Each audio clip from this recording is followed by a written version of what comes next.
Is Gilgal the footprint of God? The story of Israel's emergence and entry into Canaan includes a very interesting but largely unheard of feature that centers around Gilgal.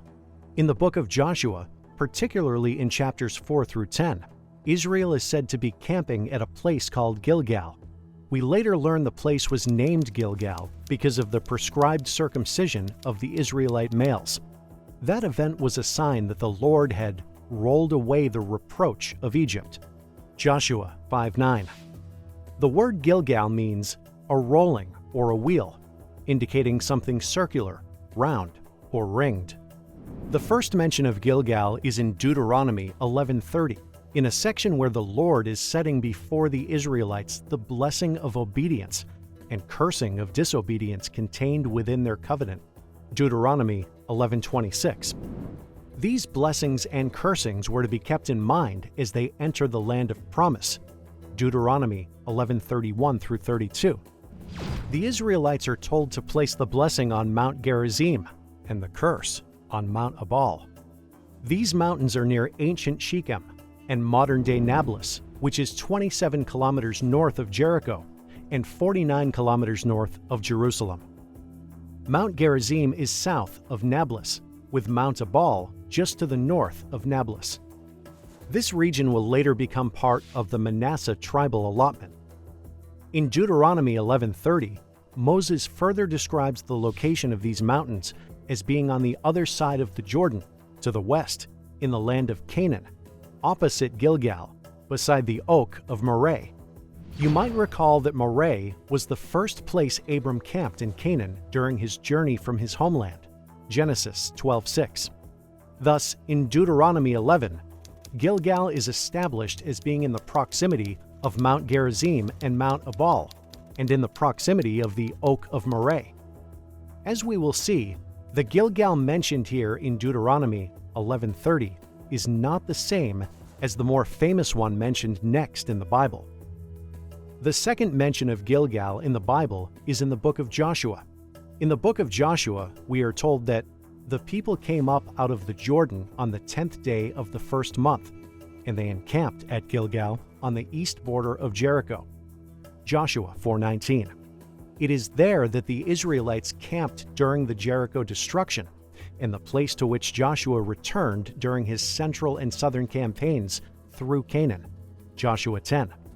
This Gilgal was memorialized in the Medaba map, but it is not near Mount Gerizim, Mount Ebal, or Moreh, as mentioned in Deuteronomy 11. There is still another biblical mention of Gilgal at yet another location.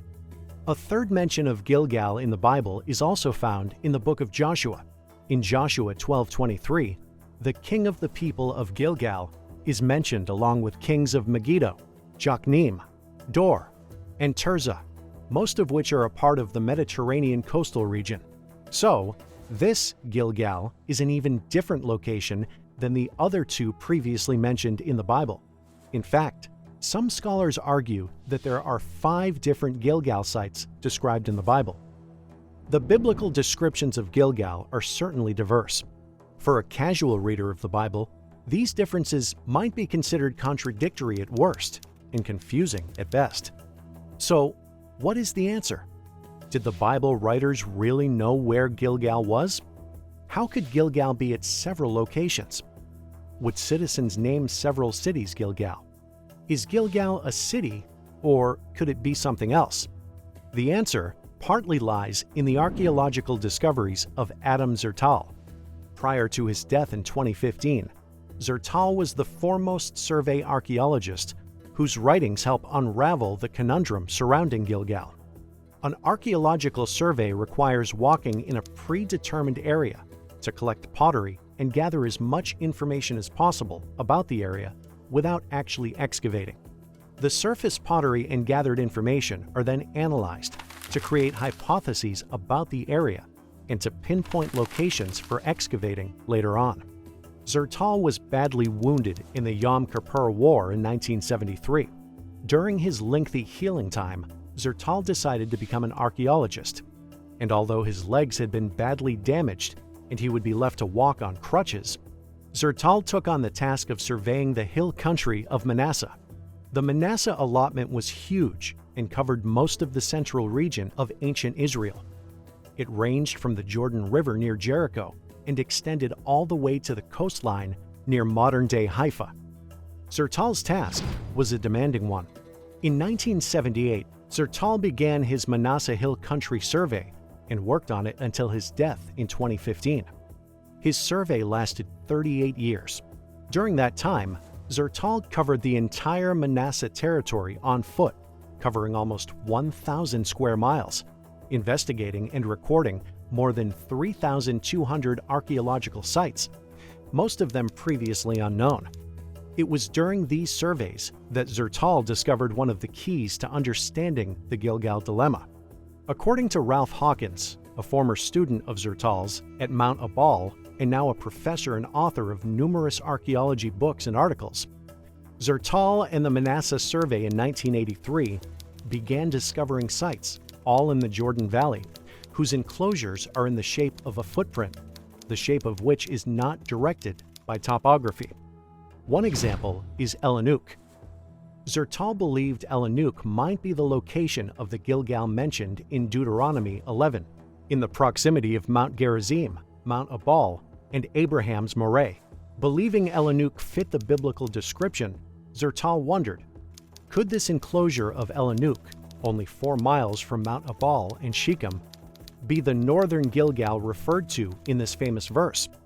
Zertal argued that no other location had credentials like Elanuk, saying, "It seems evident that this oval enclosure was some kind of a camp from the early Iron Age I period, that is, from the period of Israel's earliest history in Canaan." Like the several mentions of Gilgal in the Bible, there are about a half a dozen of these sandal-shaped enclosures in the Jordan Valley mentioned by Zertal. All of them contain small amounts of pottery from the time Israel entered Canaan and appear to have a religious function. The Bible also describes religious activities occurring at the various Gilgals too, as seen in the story of the Israelite circumcision in Joshua 5 and in Saul's renewal of the kingdom in 1 Samuel 11:14 through 15.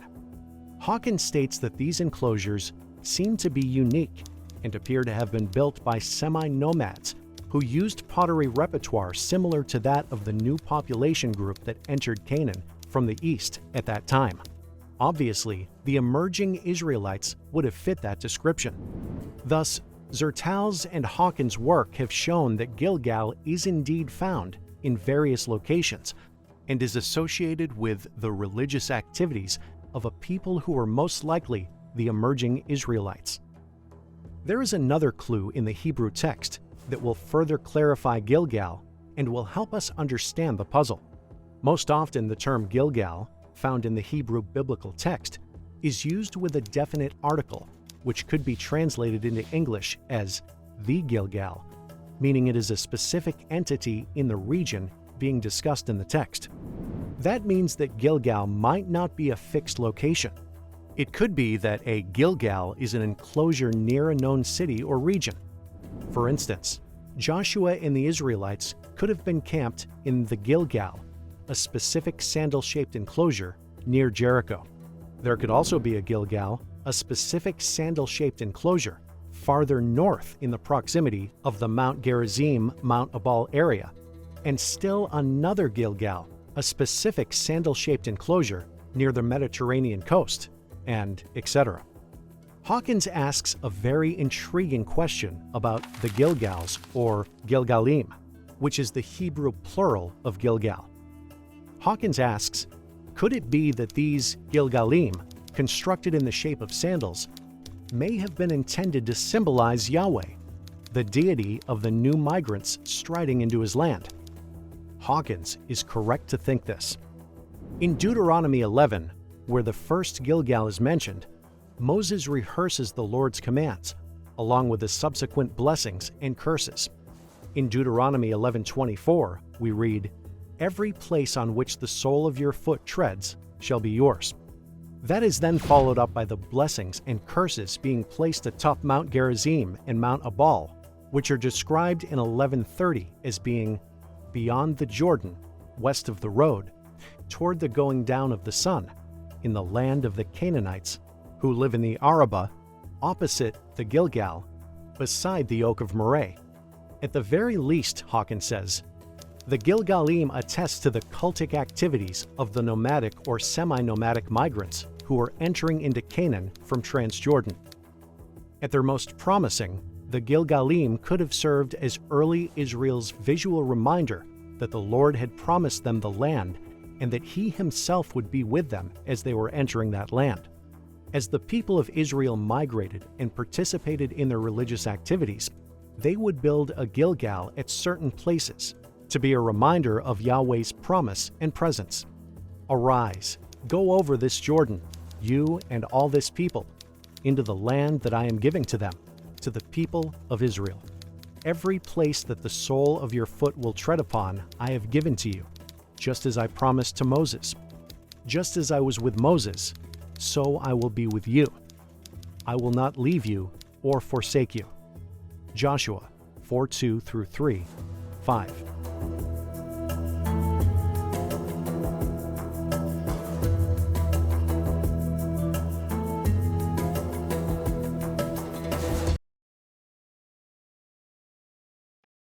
Thank you for watching this video. Don't forget to like and share, and make sure you subscribe so you don't miss any future videos.